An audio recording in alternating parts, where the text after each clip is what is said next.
Бұл сабақта біз проектке видео, аудио және текст қосуды үйренеміз. Сонымен қатар текстің дизайнын өзгертіп, өзіміздің алғашқы видеомызды экспорт жасайтын боламыз.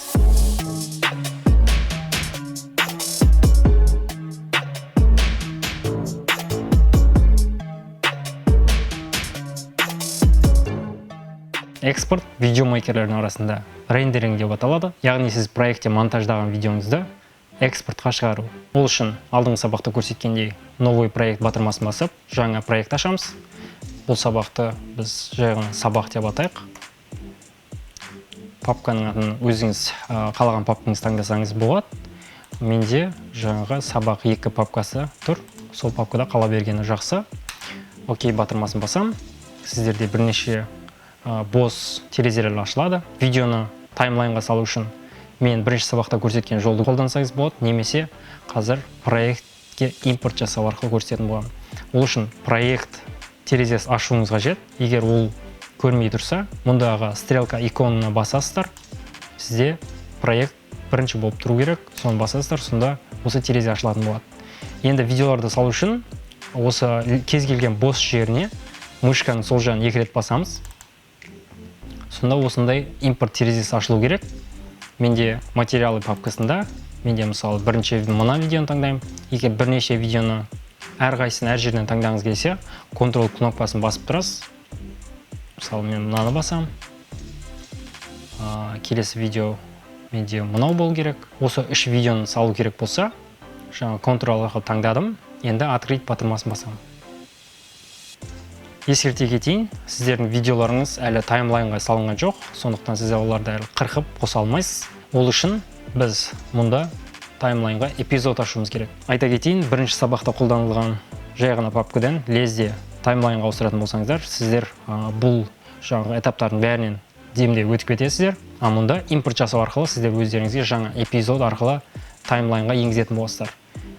Ол үшін мұндағы новый элемент иконына басамыз, эпизод параметрін таңдаймыз. Мұнда ештеңені өзгертудің қажеті жоқ. Бұл эпизодның атын өздеріңіз қалаған қойсаңыздар болады. Мұндай басқа еш нәрсе өзгертудің қажеті жоқ. Жай ғана настройки батырмасын басып, сіз мұнда кейбір параметрлерді өзгертсеңіз болады. Мұнда біз видеоның размерін өзгерте аламыз. Алғашқы видеода көрсеткендей, бізге керегі жаңағы видеоның форматымен болу. Басқа еш нәрсе өзгертудің қажеті жоқ. Сондықтан ок батырмасын басамыз. Көріп тұрғандарыңыздай бізде дайын эпизод пайда болды мұнда. Бұл эпизодқа енді импортталған видеоларды салу қажет болады. Жай ғана мұндан мышканың сол жағын басып, таймлайнға енгізесіздер. Мұнда терезе шыққан себебі, мұндағы видеолардың размерімен біздің қазір ғана ашқан эпизодтың размері сәйкес келмейді. Егер сіз екеуінің сәйкес келген қаласаңыз, изменить настройки эпизода батырмасын басатын боласыз. Байқағандарыңыздай бізде алғашқы видеомыз салынды. Бұл видеоны, мысалы, сіз таймлайнда кішкентай қылып көріп тұрсыздар. Оны үлкенірек қылып көру үшін мұндағы астындағы ұзын фигураны кішірейтулеріңіз қажет. Ол үшін сол жағын басып, жақындатасыздар. Міне біз видеоны толыққанды көріп тұрмыз. Жалпы видеоның ұзындығы бізде 5 секунд, 5-те 13 секунд. Осы секілді бірнеше видеоны салсақ болады. Екінші видео. Бұл бізде мына иконкаға қарасаңыздар, бұл жаңағы астына тақырыбы арқылы эпизод екен білеміз. Яғни сіз эпизодқа салмай қойғаныңыз дұрыс. Яғни даже салынбайды да. 3 видеоны таймлайнға салдық. Енді біз осы 3 видеоға музыка қосайық. Музыка қоспас бұрын біз видеолардың керекті жерлерін таңдап, қырқып қосуымыз қажет. Ол үшін инструменттердің ішінде алмазды таңдаймыз. Алмазды таңдаған кезде бос орындарға апарсаңыз, жаңағы қырқуға болмайды деген қызыл жаңағы линияны көріп тұрсыздар. Ал видеоға жақындатсаңыз, қызыл санчок кетеді. Яғни осы кезде видеоны қырқа аласыз деген сөз. Керек емес жерлерін таңдаймыз. Мысалы, мен үшін керегі тек видеоның ортасы 3-4 ғана секундтық жер. Мышка сол жағымен 2 видеоның керек емес жерлерін қырқамын. Келесі кезекте сіздерге мына 2 шеті керек болмағандықтан, бұл видеоны өшіріп тастау қажет болса, жаңағыдай бірінші выделение инструментін таңдаймыз. Немесе сіз V батырмасын бассаңыз болады. Таңдадым. Келесіде біз Delete кнопкасын басамыз. тағы да керек емес жерін таңдаймын, delete кнопкасын басамын. Байқасаңыздар, видеоның басында бос орын қалып кетті. Мұндай бос орындар видеода болмаған дұрыс. Сондықтан осы жерді delete кнопкасымен өшіріп тастауыңыз қажет. Айта кетейін, мұны орындау үшін сіз бос жерді тек жаңағы бірінші видеоның сол жағындағы орнынан таңдау арқылы өшіре аласыз. Егер сіз мына жерді басқа жолақтарға бассаңыз, ол таңдалмайды, тек осы видеоның алдындағы бос орын ғана таңдалатын болады. Таңдап, delete батырмасымен видеоның барлығын алға жылжытуға болады. Немесе мышканың сол жағын басып, кез келген жерден белгілеп, осылай да жылжытсаңыздар болады. Яғни жай ғана мышканың сол жағын басып тұрып жылжыта бересіздер. Үшінші видеоны таңдаймын, үшінші видеоны осылай жылжытамын. Тағы да айта кететін нәрсе, ол менде видеоларымның көбінесе орта жағы ғана жаңағы сәтті болып шығады. Сондықтан көп видеоның мен басын және соңын қырқып алып тастаймын. Жаңағыдай С клавишін басамын, қырқасыздар, керек емес жерін таңдаймыз, delete, таңдаймыз, delete. Немесе келесі қырқудың жолы, ол жай ғана видеоның басына немесе соңына жақындайсыздар. Сол кезде сіздерде осындай қызыл стрелка фигура шығу керек. Сол фигураны таңдап басып тұрып, жылжыту арқылы видеоны қырқа аласыздар. Яғни астына қарап тұрсаңыздар, длительность параметрі өзгеруде, бұл видеоның ұзақтығын көрсетіп тұр. Дәл солай басынан да бастаймын, солай екі жағынан қырқып тастаймын. Енді видеоларды қосу ғана қалды, жаңағыдай белгілеп, қосып шығамын. Қарап көрейік не болған.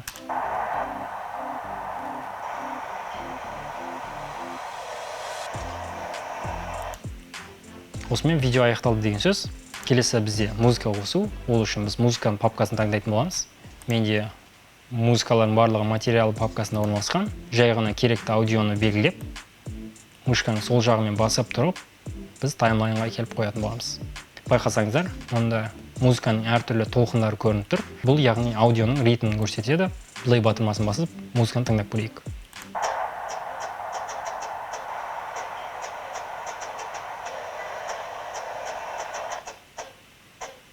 Осындай жалпы поп музыкасын қойдық. Келесі кезекте, егер сіздер видеодан аудионы алып тастағыңыз келсе, оның бірнеше жолы бар. Біріншісі, ол жай ғана мына жолақтың дауысын өшіріп тастау.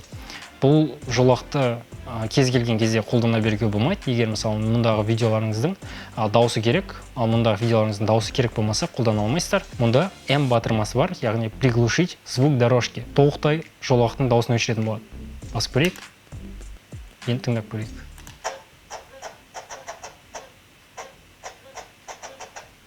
Байқасаңыздар, мұндағы дауыстар естіліп тұрған жоқ. Яғни ол шум, ешқандай дыбыс, атмосфераның дауысы шығып тұрған жоқ. Немесе басқа жолы, ол видеоның барлығын белгілейсіздер. Белгілеп болғаннан кейін мышканың оң жағын басамыз. Мұнда отмени связь деген параметрді басамыз. Сонда сіздер видеолар мен аудиоларды бөлек қимылдата аласыздар. Яғни бөлек жылжыта аласыздар. Оған дейін тек екеуі әрқашан бірге жүретін болады. Осы арқылы сіздер жай ғана аудионың барлығын белгілеп, delete батырмасын басу арқылы аудиоларды өшіре аласыздар.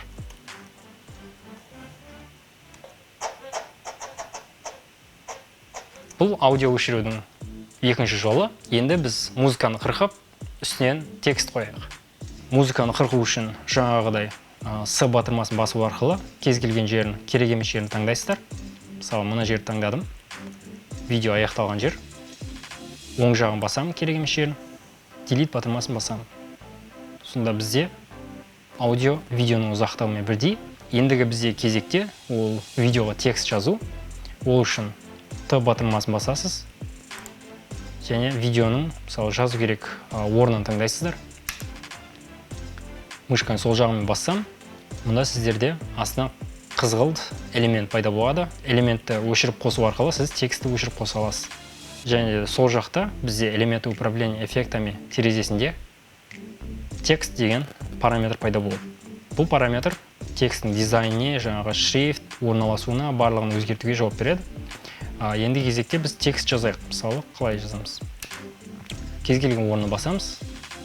Жаңа бірінші Астана деп жазайық. Мысалы, Астана. Келесі кезекте біз текстті толықтай таңдап алуымыз керек. Яғни біз Астана деп текст жазып алғаннан кейін, оның біз размерін өзгерте аламыз. Ол үшін мұнда көріп тұрғандарыңыздай 100 деген параметрді көбейту немесе азайту арқылы оның размерін өзгертеміз. Мінекей текстің размері өзгерді. келесі кезекте біз оның шрифтін өзгертсек те болады. Өзім жақсы көретін екі шрифт бар. Ол Gilroy немесе Bebas New. Bebas New, мысалы жазсаңыз, осында Bebas'ның шрифттары шығады. Бұл шрифттар сіздердің компьютерлеріңізде болмауы мүмкін. Болмаған жағдайда Google-ға скачать жаңағы шрифттің аты, мысалы Bebas New. Сонымен қатар, егер сізге қазақша нұсқадағы шрифт керек болса, жай ғана казахский деп қосатын боламыз. Астына көріп тұрғандарыңыздай осыны таңдаймыз. Келесіде жаңағы кез келген сілтеме арқылы кіріп, өзіңіздің компьютеріңізде сол шрифтті бассаңыз болады. Шрифт таңдаймыз. Ол бізде Bebas немесе Gilroy. Қазірше Bebas'ты қолданайық. Bebas Bold. Енді сізге текстің орналасуын өзгерткіңіз келсе, төменге түссеңіз, онда положение параметрін өзгерту арқылы оның позициясын өзгерте аласыз. Орта деңгейдегі орналасуын таңдаймыз. Енді видеоны тексеріп көрейік, қалай болғанын. Байқасаңыздар, текст кішкене ғана шығып, қайттан жоғалып кетті. Бұл текстің ұзақтығын бүкіл видеоға созғыңыз келсе, екі жағынан жаңа қызыл стрелка шыққанша белгілеп, жылжытып отырасыздар.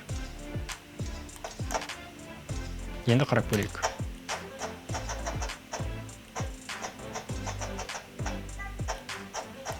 Енді өзімізге кішкене қызығырақ болу үшін текстті және оның түсін өзгертіп көрейік. Ол үшін біз қазір ғана жазған текстімізді дубликат жасап, сол дубликат жасалған текстімізді өзгертейік. Текстті қысқартамыз. Дубликат жасау үшін текстті белгілейсіз және Alt кнопкасын басу арқылы элементті жылжытуыңыз қажет. Сіз бұл дубликат функциясын кез келген элементте қолданасыз. Ол яғни видео болуы мүмкін, аудио болуы мүмкін, текст болуы мүмкін, кез келген нәрсе. Жай ғана Alt кнопкасын басып тұру арқылы элементті жылжытамыз. Сонда сізде екінші элемент пайда болады. Сіз бұл екінші элементті өзіңіздің қалағаныңызша өзгертсеңіз болады, және бұл бірінші элементке байланыссыз болады. Мұндағы текстті өзгерту үшін байқасаңыздар, текстке жақындаған кезде осындай жіңішке белгілеуіш шығу керек. Егер ол шықпаса, мұнда инструментіңіз сізде выделениені таңдалып тұр деген сөз. Немесе сіз екі рет бассаңыз, осылай жаңағы жіңішке белгілі шығады. Енді мұның түсін өзгерту үшін Ctrl-A мен бүкіл текстті белгілеп алыңыз. Сонда сізде текст белгіленеді. Енді кезекте біз заливка параметрінде түсті өзгертетін боламыз. Заливканы басасыз, кез келген түсті таңдаймыз.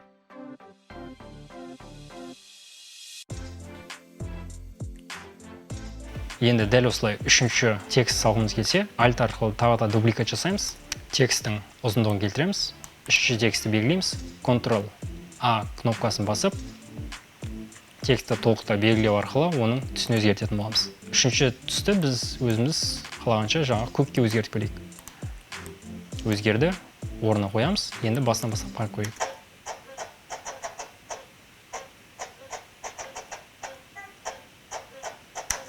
Ендігі кезекте біз өзіміздің алғашқы видеомызды проекттен экспорттап шығарайық. Ол үшін сіз бірінші файл параметрін таңдайсыз жоғарыдағы.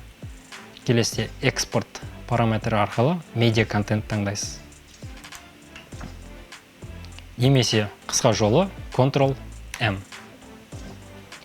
Мұнда осындай терезе пайда болады. Бұл терезеде сіздер өзгертетін аз ғана параметрлер бар, қалған өзгертпеуді сұраймын. Келесі бірінші өзгертетін нәрсе бізде формат. Формат әрқашан H264 болу керек. Себебі H264-ті кез келген компьютер, кез келген телефон оқиды. Бассаңыз, мұнда түрлі форматтар тұр. Соның ішінде бізге керегі H264. Келесіде бізде имя выходного файла, яғни видеоның аты және орналасқан орны. Оны өзгерту үшін көк текстке басамыз. Проектіңіздің папкасы шығу керек, немесе жай ғана кез келген жерді таңдап, видеоны сол жерге шығара аласыз. Бізде видеоның аты сабақ болсын, сохранить басамыз. Мұнда қазірше ешқандай өзгертудің қажеті жоқ. Мұнда егер сіз видеоңызды мысалы біреуге жеңіл жетуін қаласаңыз, мұнда видеоның размерін өзгертсеңіз болады. Видеоның размерін настройки битрейта параметрін өзгерту арқылы размерін кішірейте аласыз. Яғни сізге төмен качестводағы видеоны біреуге тез жіберу керек болса, 10 емес, мысалы 3 немесе де тіпті 1-ді таңдасаңыз да болады. астына байқасаңыздар, онда предполагаемый размер файла деген өзгерді. Яғни бізде бастапқыда 8 мегабайт болса, онда бірге өзгерту арқылы біз 1 мегабайтқа дейін видеоның размерін түсірдік. Бұл сіздерге болашақта мысалы 15 минуттық, 20 минуттық видеоларда қысқаша ғана размерде жіберуге көмектеседі. Видеоның размері қазірше бізде онда тұра берсін. Келесі біз экспорт батырмасын басу арқылы видеоны шығаратын боламыз. Бізде видео экспортталып бітті. Ол үшін біз рабочий столды ашамыз. Бізде рабочий столды таңдағандықтан осында сабақ видеосы тұр. Ашып көрейік.